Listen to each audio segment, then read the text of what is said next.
Mabwino ndi nthawi ya nkhani mwatsatanetsatane ndipo muli ndine yankho seunda koma poyamba na mitu yake. Amalawi awapempha kutenga moyo wa malemu a Saulo Silima ngati chida cha umodzi komanso mtendere. Bungwe lopereka magazi la MBTS lati zipatala zaboma mdziko muno zikupitirira kukumana ndi vuto la kusowa kwa magazi.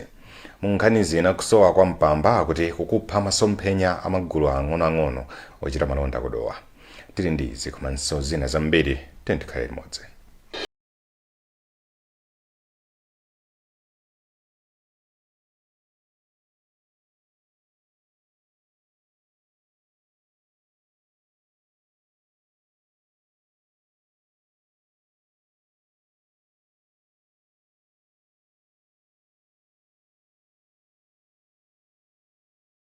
Diocese wati Malawi akuyenera kugwiritsa ntchito moyo wa yemwe anali wachiwiri kwa mtsogoleri wa dziko lino a Saulo Silima ngati chida cha mtendere komanso umodzi. Ansusa atinso ngakhale pakhala pali mafunso okhudza ngozi ya ndege yomwe inapha achilima ndi anthu ena asanu ndi atatu, Amalawi akuyenera kukhala pa mtendere limodzi. Iwo alankhula izi dzulo ku msipe mboma la Mchewu pamwambo woyika m'manda thupi la achilima komwe kunabwera anthu ochuluka kwambiri. Archbishop Nsusa watinso Mulungu adalola imfa ya achilima pofuna kuti ukulu wake uonekere mdziko muno. Poyankhula kumayambiriro akubanja la achilima anapitirira kupempha boma kuti pakhale kafukufuku odalirika pa chenicheni chomwe chidapangisa ngoziyi. Achilima omwe amwalira ali ndi zaka 51 asiya mkazi ndi ana awiri. Ndipo munali bata mu mzinda wa Lilongwe lolemba lonse pomwe thupi la achilima limalowa m'manda ku Mchewu. Wezigausi awafotokoza. Pamene Times inayendera mu mzinda wa Lilongwe inapeza kuti anthu ambiri ali bata uku akutsatira mwambo wa maliro mu mawayilesi komanso m'matelevishoni. Kukhala tsiku la holiday, sitolo zina zinali zotsegula pamene sitolo zina zinali zotseka. Malingana ndi Eliya Kanyoza ochokera mboma la Dowa, iwo anali odandaula kamba ka imfa ya achilima. Iwo anati zimene zachitika zapangitsa anthu ambiri kukhala osweka mitima makamaka achinyamata. Ndili odandaula kwambiri foti president amene amakhangata amatithamangitsa kwambiri mbali nyamata kumbali ya zinthu zambiri. Na amene oti siya ungopemphera Mulungu chabe kuti mwina ngati nkotheka tisankhenso munthu umodzi amene atitotemera achinyamata kuti zikhala osangalala. Dennis Tombola ochokera ku Likuni anati iyi ndi nthawi yoti Amalawi agwirane manja komanso kusachita ziwawa chifukwa achilima ndi zimene amakonda. Ife mawu athu ndodandaula kwambiri kuti ataya munthu wofunikira kumbali ya chinyamata. Komano chimene tingapemphe kwa Mulungu mzimu wawo uwuse mumtendere pa ntchito imene adagwira mdziko lino la Malawi. Pakadali pano nzika za Malawi zapempha mtsogoleri wa dziko lino Lazarus Chakwera kuti akamasankhanso wachiwiri wawo asankhe munthu amene ali wachinyamata komanso wamasomphenya olingana ndi achilima. Pa nkhani ngati yomweyi asilamu mdziko muno apempha kuti mtendere komanso umodzi zipitirire kutsatira makamaka kuyikidwa m'manda kwa Saulo Silima. Bungwe la asilamu la Muslim Association of Malawi lanena izi ku Rumpi pa chikondwerero cha Eid al-Adha. Feston Maregezo ali ndi zambiri. Allahu akbar wa lillahi alhamdu. Allahu akbar Oyankhulira bungwe la Muslim Association of Malawi, Sheikh Dinala Chabulika anati imfa ya achilima komanso anthu ena asanu ndi atatu ndi muyezo umene Mulungu wayika kufuna kuyesa Malawi ngati chikhulupiriro chawo chili cholimba. Achabulika anati iwo sakanakwanisa kusuntha tsiku la chikondwererochi ponena kuti ndi mmene linalembedwera komanso kuti unali mwayi kwa iwo kupempherera dziko la Malawi. Mulungu ndi wachilungamo, ndipo pankhani ngati zimenezi tikuloza nazalazi chilungamo chizaziwika ndi Mulungu azatiziwisa. Komano munthu okhulupirira uzivomera chilichonse sichimangochitika popanda plani ya Mulungu. Ayi, chichimachitika chilichonse munthu okhulupirira akhulupirire kuti chimachitika malingana ndi plani ya Mulungu. Komano ngati pali nkhani zina zake mkatimo zizaziwika, choona chake chizaziwika, koma chokuchukulu tisunge mtendere mdziko mathu. Mawu ake Sheikh Ahmad Ali amene ndi wapampando wa bungwe la MAM ku Rumpi anati chikondwererochi chimalimbikisa asilamu mdziko muno kukhala okondana komanso kugawana zimene ali nazo. Basi alhamdulillah chikondwerero chimenechi ndi chofunikira chifukwa munthu ukamakhala pa mpingo umafunika kunena kuti uzisatira ndondomeko zimene zidayambika ndi aneneri athu. Sono mpingo wa Chisilamu umasatira ndondomeko kuchokera kwa mneneri Abrahamu, anali woti amazinga nyama ndi kumagawira wanthu chifukwa anali woweta ziweto ndi amagawira wanthu. chikondwerero cha Eid al-Adha cha masiku atatu ndipo chimatenga phunziro lake mu Quran, pomwe Mulungu anauza mtumiki wake Abrahamu kuti apereke nsembe mwana wake yekhayo. Koma m'malo mwake buku la Quran limanena kuti Mulungu anamubweresera nkhosa imene anayipereka m'malo mwa mwana wakeyu. Allahu Akbar, Allahu Akbar, Allahu Akbar. Nalo gulu la Friends of Synagogue Church of All Nations mchigawo chakumpoto latsindika zakufunika kuti dziko lino likhale pa mtendere komanso pa pemphero, ngakhale lataya anthu asanu ndi anayi kuphatikizapo wachiwiri kwa mtsogoleri wa dziko lino. Zambiri mulipotili la Patience Lunda. Gululi lanena izi pomwe limapereka katundu osiyanasiyana ku bungwe la You Are Not Alone yana yomwe imasungana masiye ochepekedwa komanso aulumali. Wapampando wa gulu la Friends of Scoan ku chigawo chakumpoto a Aaron Phiri anati kumwalira kwa wachiwiri kwa mtsogoleri wa dziko lino kwakhuza Malawi onse, ndipo izi zisabweretse chisokonezo pakati pa Malawi. Pa thandizo lomwe aperekali, Phiri anati Baibulo limaphunzitsa Akhristu kuti azithandiza iwo amene akusowa. Ali ndi mavuto osiyanasiyana, ndi ife tinachiona kuti ndi chanzeru komanso chabwino komanso kupanga mawu a Mulungu titabwera kunoko kuti tithandizane nawo pa zimene tingagulire iwowo. Ndi tinaona kuti titabwereserako zakudya zimene tabweresazi ziathandizira kuti asamale bwino ana amene ali nawo kunoko komanso achepese mavuto amene akumana nawo pa nkhani ya zakudya. Wina mwa katundu yemwe anaperekedwa ndi monga sopo, shuga, mafuta ophikira, chimanga komanso ndiwo.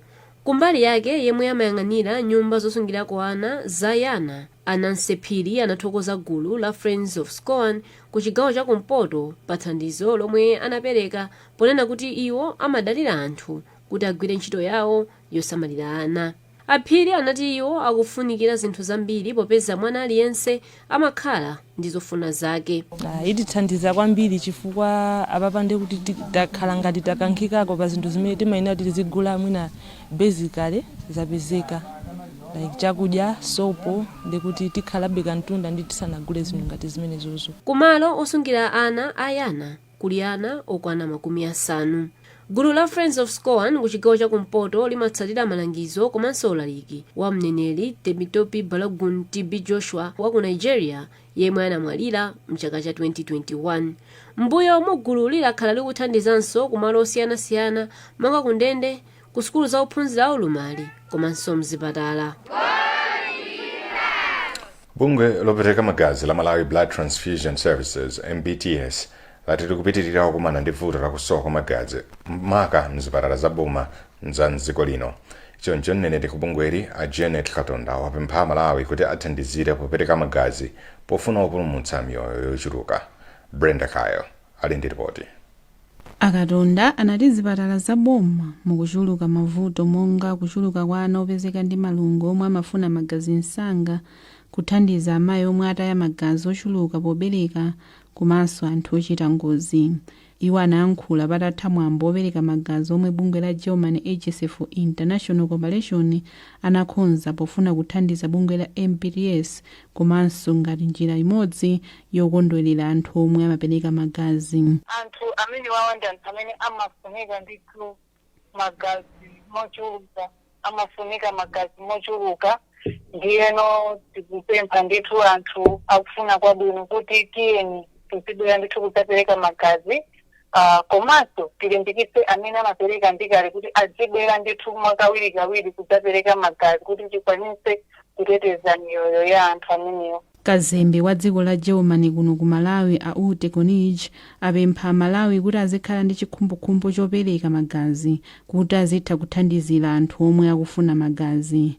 Iwo ati nkofunika kuti Amalawi azindikire kuti kupereka magazi nkofunika.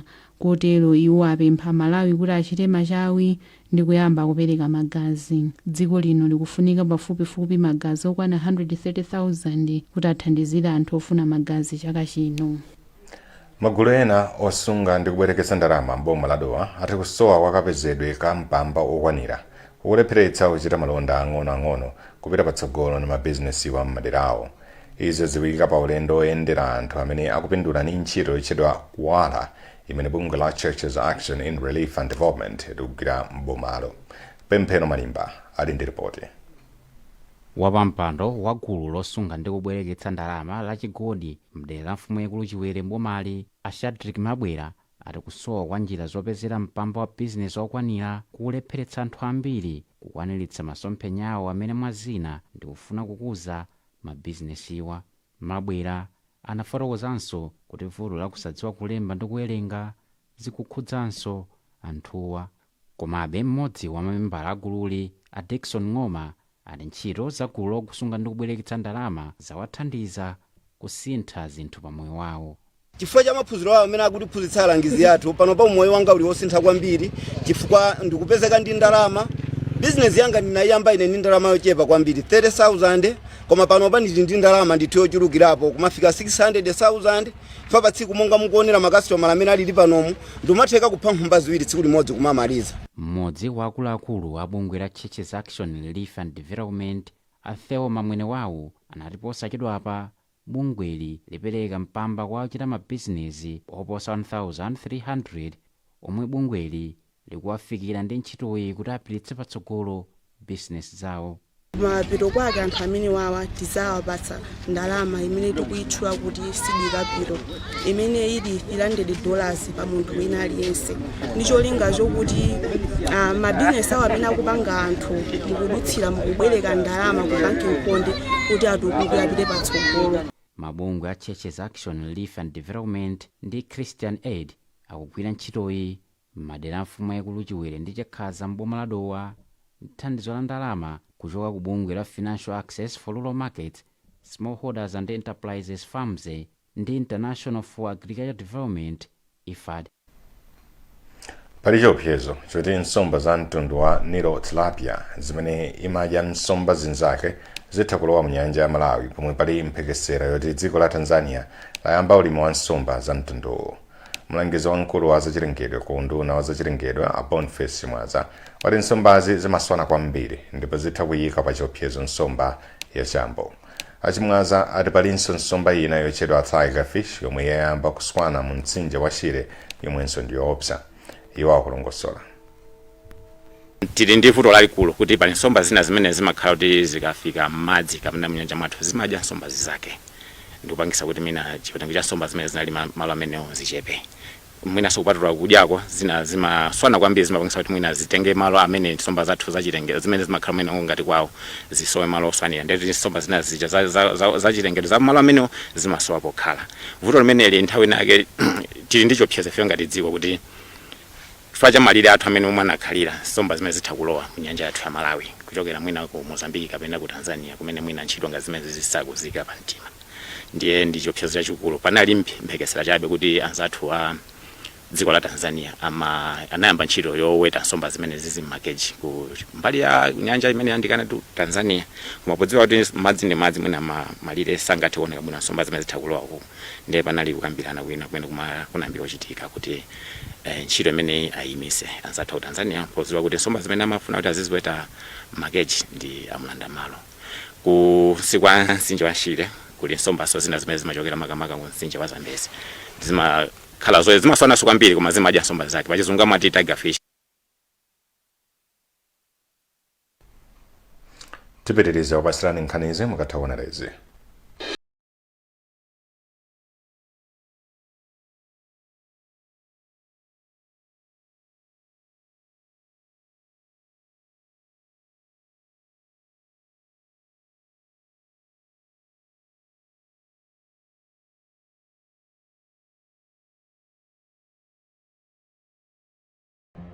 Welcome to Premier Beta. You have tried the race, now play the base. Win big with Navigator. Watch your payout soar higher and higher, but cash out before your winnings fly away. Join the fun now at Premier Bait. Bait with the best.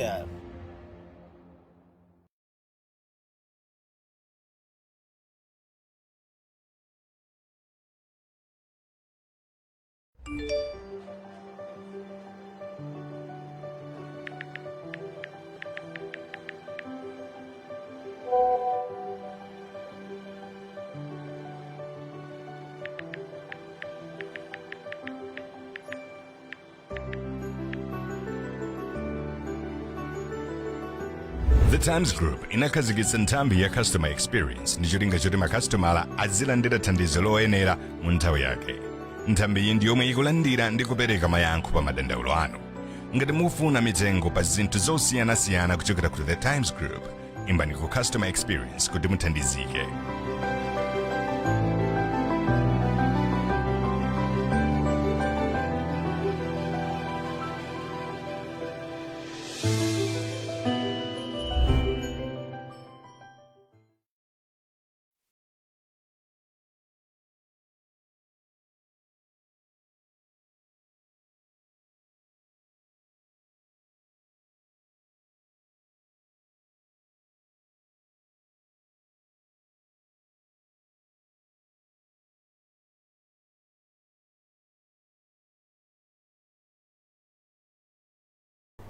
Popitiriza nkhanizi, achinyamata awalimbikitsa kukhala ndi chidwi chachikulu pa nkhani zosamalira zachilengedwe m'dziko muno kamba kuti vuto la kusintha kwa nyengo lili ndi kuthekera kupha masomphenya awo.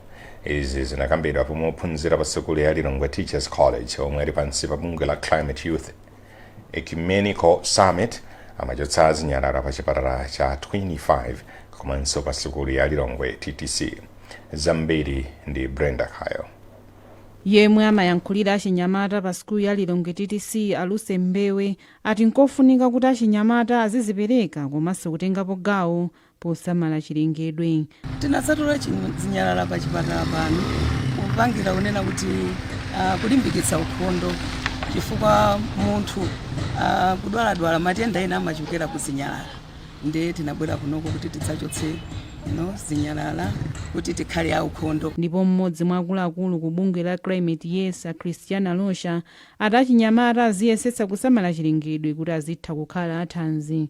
Achinyamata tikugwira ntchito zimenezi chifukwa ndi udindo wathu komanso nkhani zokhuza za kusintha kwa nyengo zimatipanga affect ifeyo monga achinyamata. Tingotenga kuti foli achinyamata ndife malidala udindo. Kituita chidi pa nkhani ya plastiki chifukwa kuti plastiki amagugisa nthaka komanso plastiki amaononga biodiversity. Koma polankhulapo yemwe anayankhulira achinyamata Austin Moses ati achinyamata amazindikira kufunika kwa kusamala komanso kutengapo gawo pa nkhani ya ukhondo. Ife ngati aphunzitsi amene tizakhale kuphunzitsana pali mawu amene timatimira mpoyamba tiyenera kuyamba kuphunzitsana amene ali ma primary schools kuti azitha kupanga clean environment yawo kuti izikhala yosamalika. Ndicholinga choti azikhala athanzi nthawi zonse. Achinyamata ochokera mipingo yosiyanasiyana anatengapo gawo yotola zinyalala pa chipatala cha 25 komanso ku sukulu yosula aphunzitsi ya Lilongwe.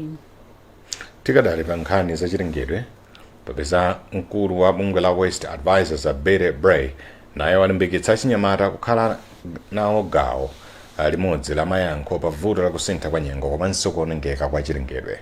Abray anena izi pa mkumano omwe bungwe la Center for Innovation and Incubation unakonza posachedwa pa mzinda wa Blantyre.